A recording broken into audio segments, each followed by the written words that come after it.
China has announced its post-2020 carbon reduction strategy, and here to help explain it is environment reporter Lisa Cox. Good morning, Lisa. Morning, Chris. Now, China hasn't set an actual sort of number figure, but it's quite clear that at the heart of their strategy is reducing the carbon intensity of their economy. So even while the economy continues to grow, carbon reduces, and that peak carbon emissions will peak sometime between 2020 and 2030 and then start falling away. Now, how significant is this? It's a very significant development. Now, there will be critics who will say that what China is proposing is not strong enough, or that they're not decarbonising fast enough. But this is really going to build momentum towards an agreement with Paris, an agreement in Paris at the end of this year. It's a development essentially on the agreement that China struck with the US late last year, where both major economies said that they were going to take significant steps to address climate change. Now, the big conference in Paris at the end of the year, that sort of follows on, I guess, from Copenhagen in 2009, where China was seen as not being, the most constructive partner, if I can put it like that. So, in some senses, a big difference here is not just the figures, but it's the attitude of China. Yeah, there is a real sort of symbolism to it, I suppose, that they have come out and made very strong statements about being a very active participant this time around.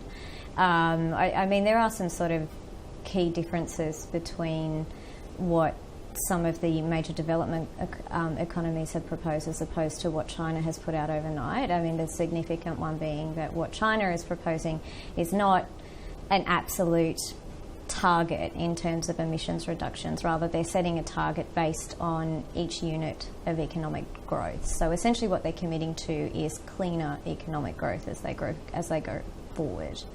Now, the Australian government is expected to announce its target in the next few weeks. Now, it's always said, this government, that it doesn't want to get out ahead of our major trading partners. China is our single most important trading partner.